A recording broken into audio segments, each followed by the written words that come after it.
When my wife was buried, her millionaire boss called me from his downtown office and said, "Martin, I found what she hid. Come here now." Then his voice dropped so low, I could barely hear him. "And whatever you do, don't tell your son or his wife. If they know, you may not make it through the week." But when I reached that glass building and saw who was standing by the lobby doors, I stopped breathing. If you're new here, stay with me, because this story starts at a funeral and ends in a room where my own family finally had nowhere left to hide. Drop a comment and tell me where you're listening from and what time it is there. And if stories like this keep you watching, subscribe to Dad's Silent Justice. It may seem like a small click to you, but it helps this channel more than you know. My name is Martin Hayes. I am 64 years old, and for 35 years I repaired electrical systems for the city of Columbus, Ohio. My hands are stiff now. My knees complain every morning, and most days I still wake up reaching for the woman who should be beside me. Hinam of us Ellen. Ellen and I were married for 38 years. She was the kind of woman who remembered everybody's birthday, mailed thank you cards before people even got home, and could tell from my footsteps whether I had a good day or a bad one. She worked for 27 years as the office manager for Gregory Whitcomb, the owner of Whitcomb Storage and Development, a commercial property company with warehouses all over central Ohio. Gregory was the sort of rich man who did not need to act rich. He wore the same navy overcoat for years, drove an old Lincoln, and still sent Ellen flowers every March, because that was the month she had organized his company from a drawer full of paper receipts into a real business. Ellen used to say he trusted her more than he trusted his lawyers. At the time, I thought that was just pride talking.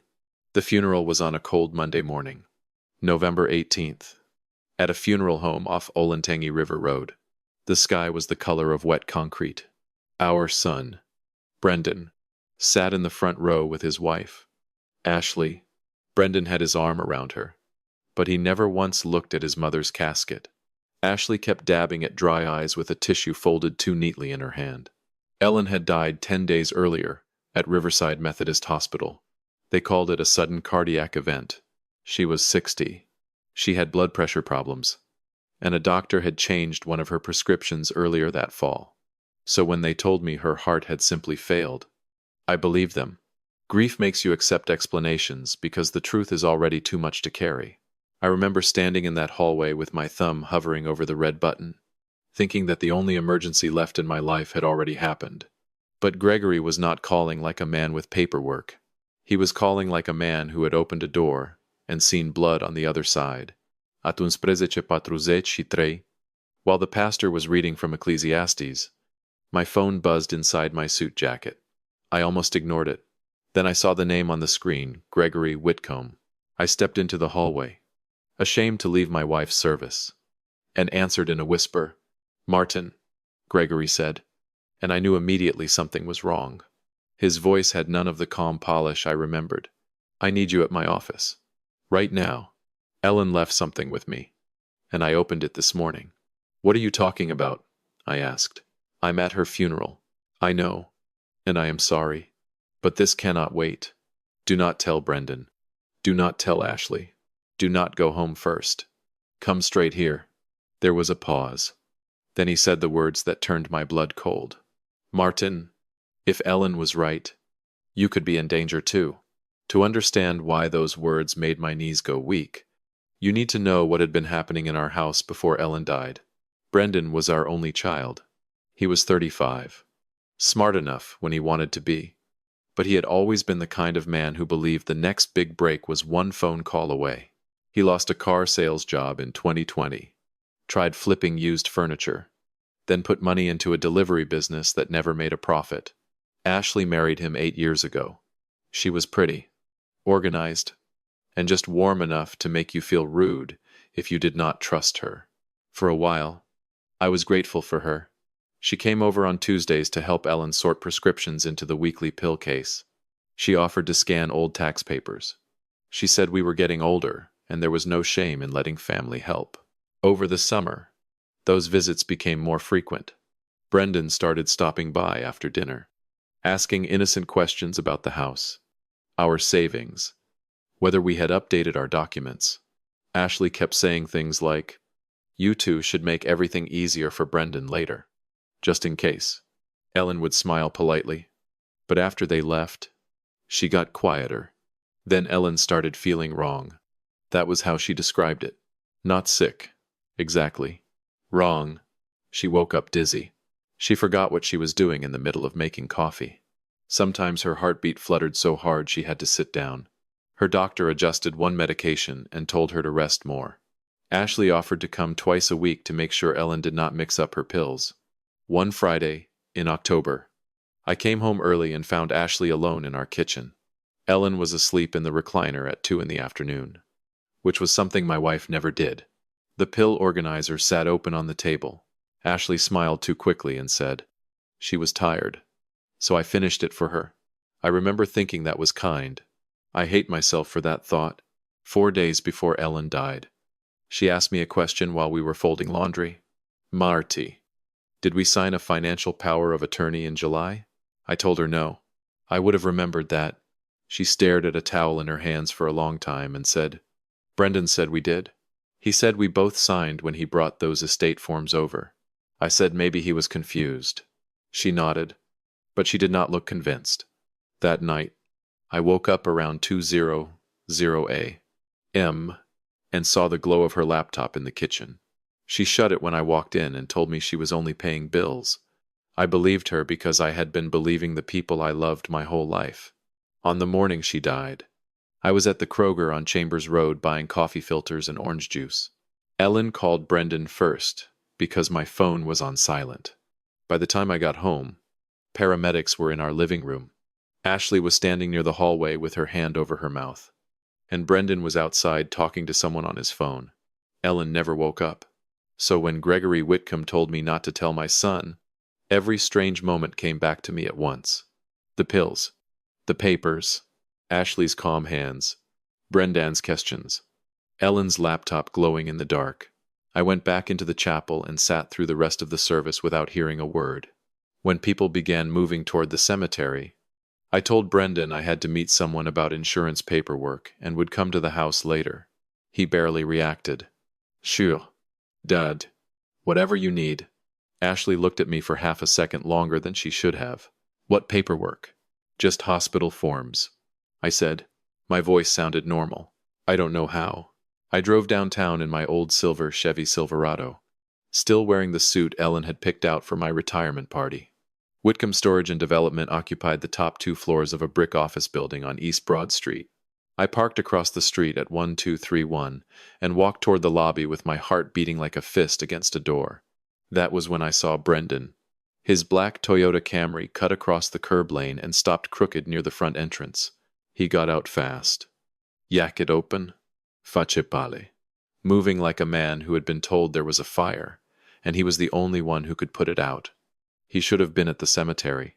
He should have been standing beside his mother's grave. Instead, he was outside her boss's building less than an hour after Gregory had warned me not to mention a thing. I stepped behind a concrete column near the revolving doors. Brendan walked inside and went straight to the front desk. I could not hear him through the glass, but I saw his hands, both palms on the counter, shoulders forward, talking fast. The receptionist shook her head. Brendan leaned closer. She picked up the phone. While she was looking down, I slipped through the side entrance and took the elevator to the 16th floor. Gregory was waiting when the doors opened. He was 72, tall, silver-haired, and usually unshakable. That day he looked 10 years older than he was. Did you see him? He asked. My son, I said. Yes. Why is he here? Gregory closed his eyes for 1 second. Because I made a mistake. I called your landline first this morning before I reached your cell. Ashley answered. I only said Ellen left business records with me. That was enough. Enough for what? Enough for them to panic. He took me into his office, locked the door, and pulled a brown envelope from a small safe behind a framed photograph of the Scioto Mile.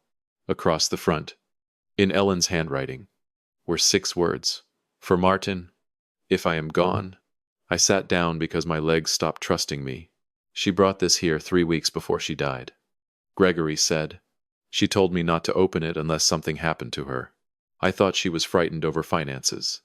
I did not understand how frightened until this morning. Inside the envelope was a letter and a thumb drive taped to the back. The letter began with, Marte, please forgive me for hiding this from you. I did not want to scare you until I knew I was right. I read every word while Gregory stood by the window, giving me the mercy of not watching my face. Ellen wrote that money had disappeared from our home equity line and from a small investment account we used for retirement. Not all at once. 7 transfers over 5 months. Totaling 4,500. Lube. Each transfer had been approved using a financial power of attorney filed in July. She wrote that the signatures looked like ours, but she knew she had not signed, and she believed I had not either. She wrote that Brendan became angry when she asked about it. Not loud angry. Worse. Quiet angry. He told her she was forgetting things and should stop upsetting herself. Ashley told her medication could cause confusion and offered to manage all the pills from then on. Then Ellen wrote the sentence that broke me. If I die suddenly. Martin, please do not let them tell you I was just old and sick. Gregory inserted the thumb drive into his laptop. The first folder held screenshots of bank transfers, dates, account numbers, and notes in Ellen's careful handwriting. The money had gone through an account tied to Brendan's failed delivery business, then into a joint account Brendan and Ashley shared. The second folder held photographs of Ellen's pill bottles lined up beside the weekly organizer. She had circled tablets that did not match any label. She had written down dates when Ashley had filled the organizer, and dates when Ellen felt dizzy the next morning. The third folder was worse. It was a screenshot from a messaging app on an old tablet Ellen kept in the kitchen. Ashley had apparently used it once and never logged out. The conversation was between Ashley and someone saved as Mel. Ashley had written, she found the transfer list. Brendan says we need her confused until the house papers are done. Mel replied, slow is safer. Too much, and they will test. I stared at those words until the letters blurred. There are moments when grief turns into something sharper. Not anger yet. Anger is too alive. This was colder than anger. It was the feeling of standing at the edge of a hole and realizing your own child helped dig it. Gregory said, Martin, I already called someone I trust. Her name is Carla Monroe. She retired from Columbus Police and does private investigative work now. I know this is a lot, but we have to move carefully. Call the police. I said, we will, but we need to preserve everything properly. And you need to be safe before Brendan realizes what Ellen left behind. Downstairs. Brendan was still trying to get past reception. Gregory called building security and told them Mr. Hayes's son was not to be allowed upstairs. Then he looked at me and said, for now, you cannot go home alone. I wanted to tell him he was being dramatic. I wanted to say Brendan was weak, selfish, desperate maybe, but not dangerous. Then I looked at the message on that screen again. Slow is safer. Too much, and they will test. Carla Monroe arrived 40 minutes later. She was a compact woman in her late 50s with gray curls, a plain black coat, and eyes that missed nothing. She read Ellen's letter twice. She looked through every file. Then she asked me the hardest question of my life. Mr. Hayes, can you sit across from your son for a few more days and pretend you don't know? I did not answer at first. Carla said, people who steal through paperwork usually keep talking until the paperwork is finished. If they think you're grieving and confused, they may expose what they still need from you. But we do this with police involved.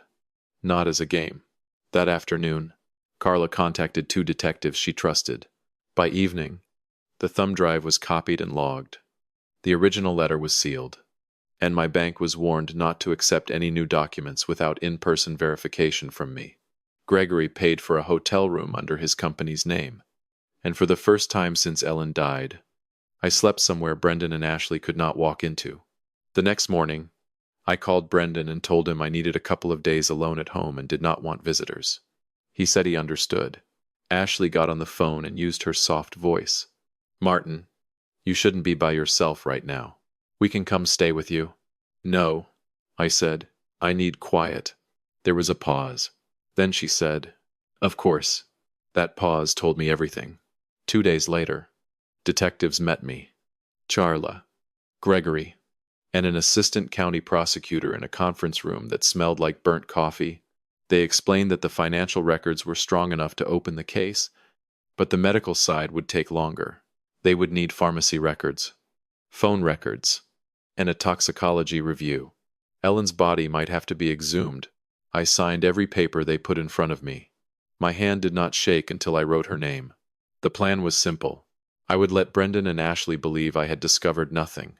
I would tell them Gregory only had old employment forms and that I was overwhelmed by bills. I would let them push me. The detectives would be watching for any attempt to get me to sign property documents. For 9 days, I lived inside a lie. Brendan and Ashley came by with casseroles. They cleaned the kitchen.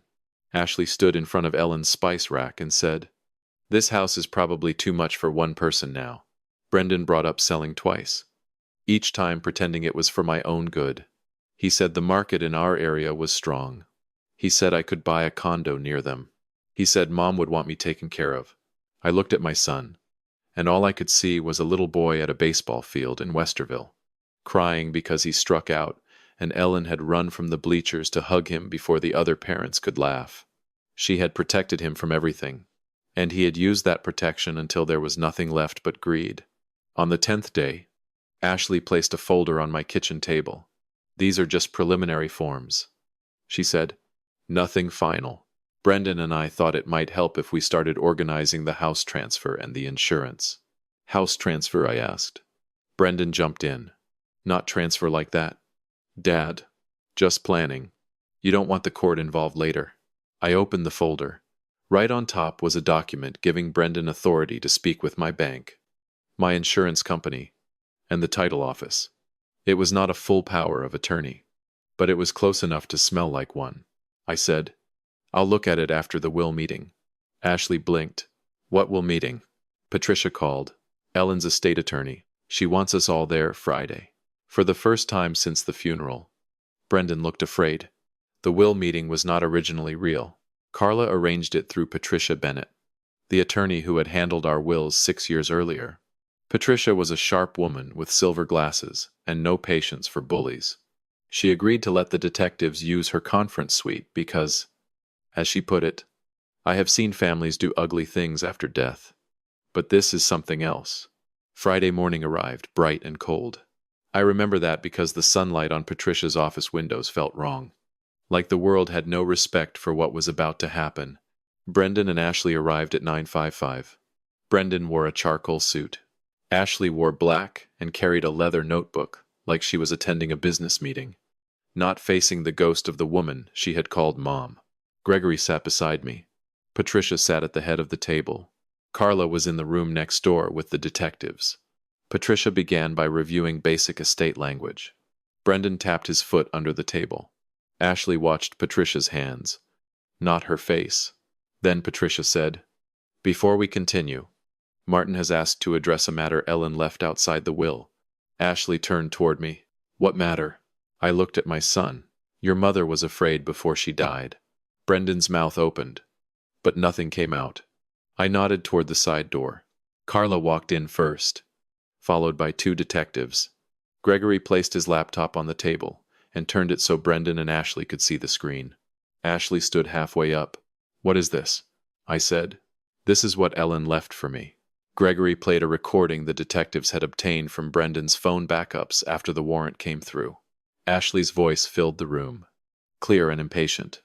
"If he signs the bank authorization, we can move the rest before anyone reviews the old POA." Then Brendan's voice answered, "Just make sure Mel keeps her mouth shut. Mom started asking too many questions because you got sloppy with the pills." Nobody moved. Ashley whispered, "That is private." Carla said, "It is evidence." One detective laid copies of the bank transfers on the table. The other placed a copy of the forged July power of attorney beside them. Patricia added Ellen's letter in a clear evidence sleeve. Brendan looked at the papers, then at me. For 1 second, I saw the boy he used to be. Then he started crying. Not because he was sorry, but because he was caught. "Dad," he said, "it wasn't supposed to happen like that." That was the first honest sentence he had spoken in months. "What was supposed to happen?" I asked. He wiped his face with both hands. "She was supposed to be confused. just confused enough to stop fighting us on the accounts. Ashley said the pills would only make her tired. Ashley snapped, "Shut up, Brendan." But it was too late. The room had already heard him. His own words had crossed a line no lawyer could uncross. I did not yell. I did not stand. I just looked at him and said, "Your mother spent 35 years making sure you never left our table hungry. You repaid her by counting how much her death would save you." The detectives arrested them in Patricia's office. Ashley screamed that she had done everything for their future. Brendan kept saying he was sorry, over and over, as if the word could dig Ellen out of the ground and bring her back to my kitchen. It has been 11 months since that morning. The investigation proved more than I wanted to know. The power of attorney had been forged using signatures copied from old mortgage documents. The bank returned most of the stolen money after the fraud, finding, and the rest came through restitution, ordered by the court. Mel was Ashley's cousin, a pharmacy technician who had access to medication samples and had been helping Ashley obtain pills that did not belong in Ellen's organizer. Ellen's exhumation and toxicology review confirmed what her letter had feared. There were levels of a heart-related medication in her system far beyond anything her doctor prescribed. The medical examiner changed the manner of death, and the prosecutor changed the charges. Brendan pleaded guilty to forgery, theft, identity fraud, and attempted tampering with evidence. He is serving 5 years at London Correctional Institution. Ashley fought longer. She blamed Brendan, then Mel, then Ellen for being paranoid. A jury convicted her of involuntary manslaughter, theft, forgery, and related charges. She received 14 years. Mel took a plea for her role and will not work in a pharmacy again. I still live in the same house near Upper Arlington. I kept Ellen's spice rack exactly the way she left it for a long time. Then one Sunday, I made her chili recipe and cried so hard I had to sit down on the kitchen floor. Grief does not leave. It changes rooms. Some days it stands in the hallway. Some days it sits across from you at breakfast. But it no longer lies to me. Gregory Whitcomb and I became friends in a way neither of us expected. Every few weeks, he comes over with bakery bread from Grandview, and we drink coffee on the back porch. He tells me stories Ellen told at work. Stories I never knew. Apparently, she bragged about me fixing the neighbor's furnace in a snowstorm for free. She told people I could repair anything except my own stubbornness. She was right about that, too. I used part of the recovered money to start a small fund in Ellen's name for families dealing with prescription safety and medication reviews after hospital visits. It is not big.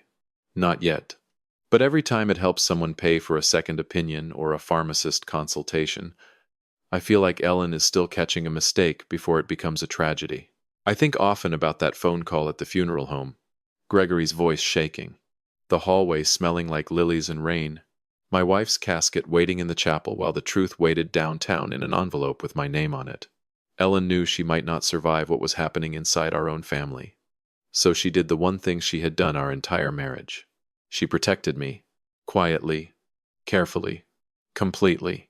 And when the people who betrayed her finally sat in that lawyer's office and heard her truth spoken back to them, I understood something. Justice does not always arrive loudly. Sometimes it comes in a sealed envelope. Sometimes it comes through a frightened old boss who keeps his promise. Sometimes it comes from a wife who loved you enough to leave a map out of the dark.